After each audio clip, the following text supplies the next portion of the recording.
और वो मुल्क है कतर, टर्की और पाकिस्तान।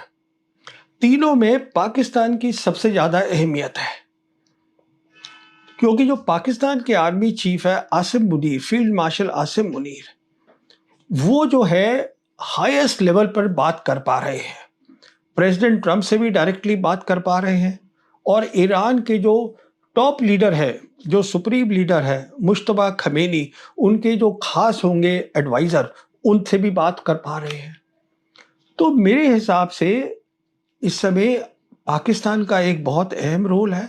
दोनों को समझाएं, प्रेसिडेंट ट्रंप को समझाएं कि आप बातचीत करिएगा। देखिए, ऐसा नहीं है कि ईरान बातचीत करने को तैयार नहीं है, पर पहले अमेरिका आए तो बातचीत करने के लिए। अब वही ड्रामेबाजी करनी जो उन्होंने 11 अप्रैल को करी थी कि हम बातचीत करेंगे पाकिस्तान के अंदर। 21 घंटे के अंदर जो अमेरिकन टीम थी, वो जो जेडी वैंस वाइस प्रेसिडेंट के अंडर आई थी, वो चल के उठ के चली गई। उससे काम नहीं चलेगा। ये आप अपनी एरोगेंस को छोड़ना पड़ेगा आपको कि मैं बहुत हूँ बड़ा। अब वहाँ आप जंग हार चुके हैं, ये असलियत है, इसको आप समझिए। और हो सकता है कि कोई रास्ता निकल आए स्ट्रेट ऑफ हॉर्मुज़ के लिए, तो पाकिस्तान को भी इसमें बहुत मतलब जद्दोजहद करनी पड़ेगी दोनों पार्टीज़ को इकट्ठा करने की। और प्रेसिडेंट ट्रंप को नरमी के साथ ये एक्सेप्ट करना पड़ेगा कि ईरान जो है वो आम ताम मुल्क नहीं है, और हमको उनसे बराबरी में बैठ के बात करनी है। अब जहाँ तक खाड़ी मुल्क हैं, उनकी दो परेशानियां हैं। पहली उनकी परेशानी ये है कि अगर वो वक्त आ गया कि अमेरिकी फौजें वेस्ट एशिया से निकले, तो ईरान एक बहुत बड़ी ताकत बन जाएगा। तो वो डरते हैं अगर ऐसा हो गया तो ईरान जो है वो हमारे पे हावी हो जाएगा, वो ये चाहते नहीं। और साथ साथ उनकी ये भी परेशानी है कि अगर ये लड़ाई बढ़ गई और हमारी जो ऑयल और गैस की फैसिलिटीज़ हैं वो सब ख़त्म हो गई, ऊर्जा की, तो फिर हम क्या करेंगे? क्योंकि ना तो इन मुल्कों के पास खाना है, इनका खाना बाहर से आता है, ना इनके पास पीने का पानी है। इनके वो प्लांट लगे हुए हैं, वो खारा पानी जो है वो समुंदर का, उसको पीने के पानी में बनाने के लिए। लोग यहाँ पर काम कर रहे हैं, बाहर से वो सब लोग चले जाएंगे तो सारी तबाही हो जाएगी। पर ये भी तैयारी कर रहे हैं ऐसे वक्त की कि हो सकता है कि अमेरिकन फौजों को निकलना पड़े। और यही कारण है कि जो सऊदी अरेबिया ने 2025 में किया था, उन्होंने पाकिस्तान के साथ एक डिफेंस एग्रीमेंट किया था। तो अब खबर आई है कि जो कुवैत है, जिनका एक एग्रीमेंट था, एक साइन किया हुआ था पाकिस्तान का 2023 का, अब उन्होंने उसको लीगल कर दिया है। उसको कह दिया है कि हाँ, हम भी वैसा ही सिक्योरिटी अरेंजमेंट चाहते हैं जैसा सऊदी ने लिया हुआ है पाकिस्तान की फौज से। और कतारी भी जो है वो भी पाकिस्तान से बात कर रहे हैं। तो हर इंसान तैयारी कर रहा है आगे की। पर जो अभी मसला है जिसके कारण जो मैं वीडियो में समझाना चाहता हूं, वो ये है, ऐसी क्या बात है कि प्रेसिडेंट ट्रंप, जो हम जानते हैं बहुत झूठ बोलते हैं, पर उनकी आज क्या मजबूरी है कि ना तो वो ईरान पे अटैक कर सकते हैं, मैं मानता नहीं कि वो अटैक करेंगे और उनकी ऊर्जा की फैसिलिटीज उड़ा देंगे, और ना वो छोड़ के जा सकते हैं वेस्ट एशिया। छोड़ के जाना तो मैंने ऑलरेडी समझा दिया है, क्योंकि पेट्रो डॉलर का मसला है। और वो कुछ क्यों नहीं कर पा रहे हैं ईरान के ऊपर, उसके 6 कारण हैं, वो मैं बताना चाहता हूँ। देखिए, पहली बात तो ये है कि हर मुल्क जो होता है वो ऑयल के, पेट्रोल के रिजर्व रखता है कि कभी ऐसा वक्त आ जाए तेल ना मिले तो हमारे पास अपना रिजर्व होना चाहिए, जिसको बोलते हैं हम स्ट्रेटेजिक पेट्रोलियम रिजर्व। क्योंकि ये युद्ध जो है वेस्ट एशिया का, अब ये 6ठे महीने में है, और 2 मार्च से यहाँ पे जो हर्मुज़ है उसको बंद करा हुआ है ईरान ने, जहाँ एक वक्त पर शुरू में कोई 140 कमर्शियल शिप्स और टैंकर जाते थे हर रोज, अब जो है वो कुछ ही निकल पा रहे हैं।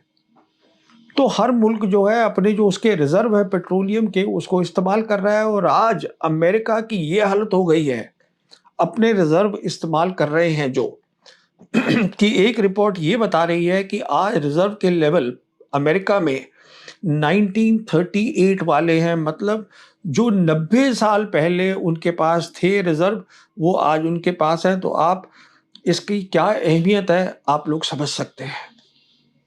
दूसरी बात देखिए, एक तो होती है मिसाइल और एक होती है मिसाइल को रोकने वाली मिसाइल, जिसको हम बोलते हैं इंटरसेप्टर मिसाइल। तो अभी तक को जो लड़ाई हुई है, जो जंग हुई है, उसमें अमेरिका ने बहुत सारी मिसाइल्स और रोकने वाली मिसाइल, इंटरसेप्टर मिसाइल्स का इस्तेमाल किया है। और आज ये हालत हो गई है, उनके पास मिसाइल कम है और इंटरसेप्टर मिसाइल तो और भी कम है, कि आज जितने भी उनकी अमेरिकन बेसेस हैं उनको बचाना तो एक तरफ रहा, वो इजराइल जो उनका खास है, एलाई है, जो खास मुल्क है, वो उसको बचाने में उनको दिक्कत हो रही है, क्योंकि वो है नहीं उनके पास वो जो इंटरसेप्टर मिसाइल्स है। मैं इसकी डिटेल में नहीं जाऊंगा, पर आप लोग समझ गए होंगे कि ये एक बहुत बड़ा कारण है कि अमेरिका जो है वो जंग नहीं शुरू कर पा रहा है। क्योंकि जहाँ तक ईरान का ताल्लुक है, मैं इसको पहले भी समझा चुका हूँ, ईरान के पास आज चाइना की काबिलियत है, उनकी स्पेस की काबिलियत है, जिसको बेदू 3 सिस्टम बोलते हैं, जिसके कारण आज वो पूरा देख सकते हैं कौन सी चीज़ कहाँ पड़ी हुई है, किस कंट्री में, वेस्ट एशिया में।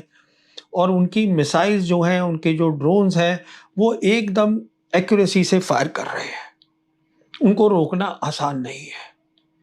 तीसरे कारण क्या है कि देखिए, कोई भी जो मुल्क होता है, बड़ी ताकत, उसको वक्त लगता है कि आपकी जो पीस टाइम प्रोडक्शन होती है मिलिट्री की, मिसाइल्स की प्रोडक्शन और मिसाइल को रोकने वाली मिसाइल की प्रोडक्शन, इसको चालू करने में वक्त लगता है।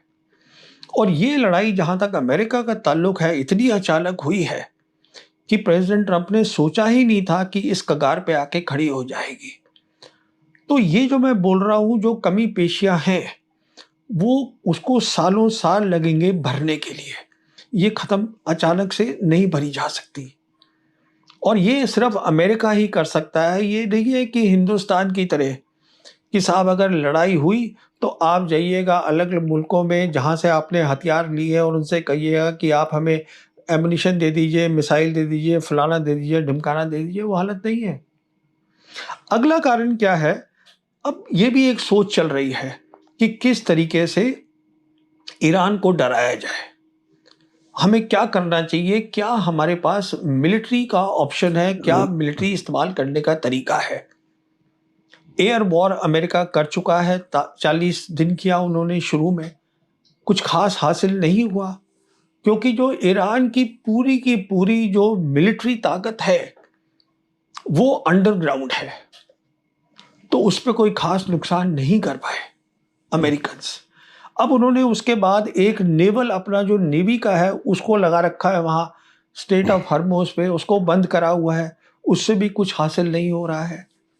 तो अब बात चल रही है कि देखिए, जितने भी ज़मीनी रूट हैं ईरान के, जहाँ से ईरान का सामान आ रहा है, हम उनको ब्लॉक कर देते हैं, उनको हम बंद कर देते हैं। तो कम आर्मी को लाके हम ये काम कर सकते हैं। तो मेरे ख्याल में ये एक बेवकूफ़ी का आइडिया है। और क्यों है, मैं बताता हूँ।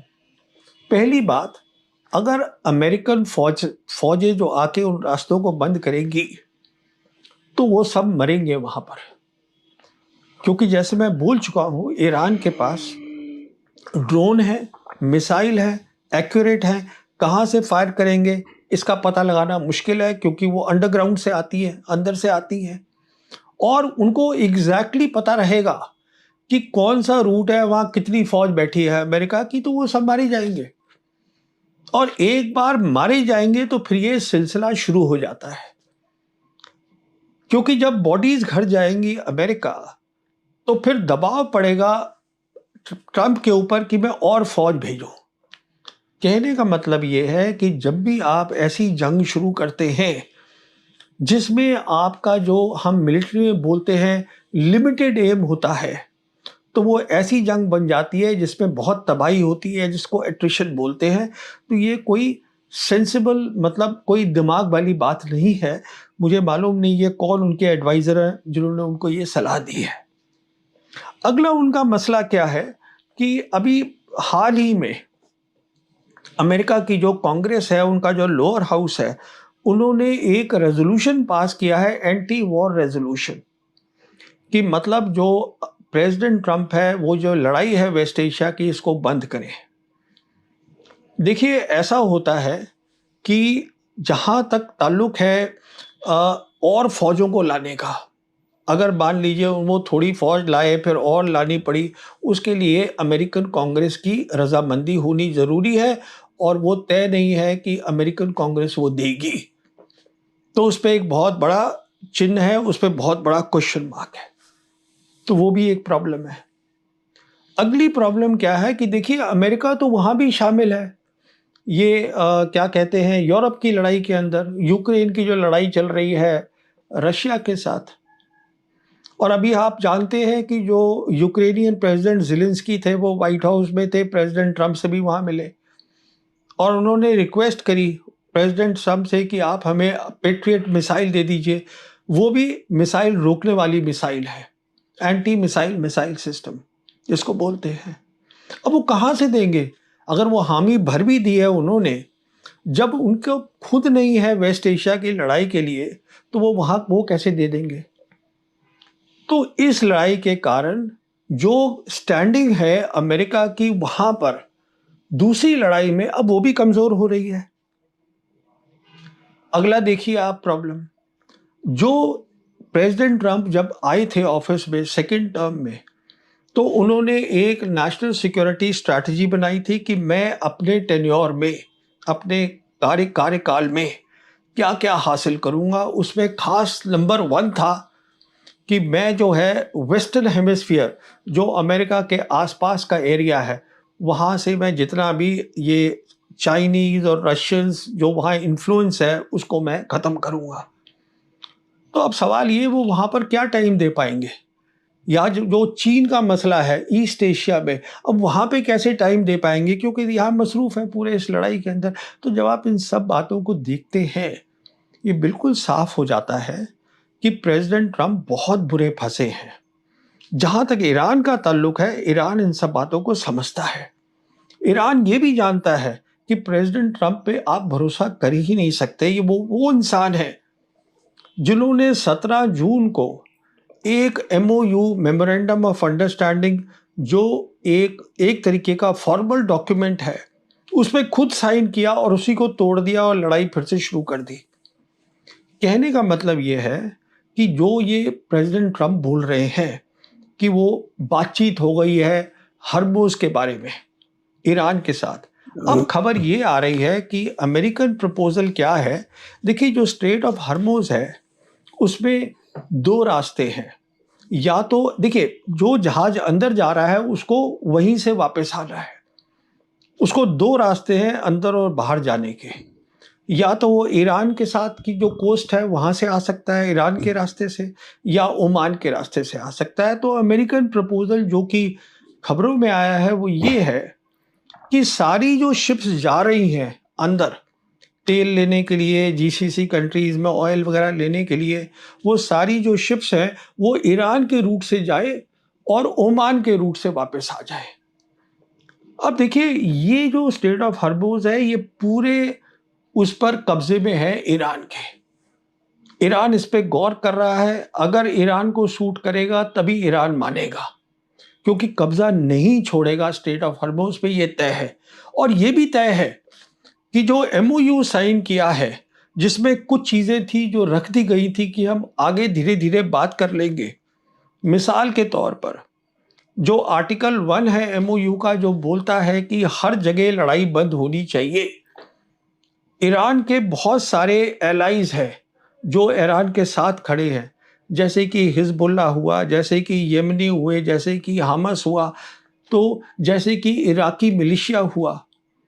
अब ईरान कहेगा कि नाम के साथ आप इन सबको भी पहले बंद करिए, उसके बाद हम आपसे बात करेंगे। देखिए, ईरान जो है वो डिप्लोमेसी चाहता है। ईरान चाहता है कि बातचीत से मसला हल हो।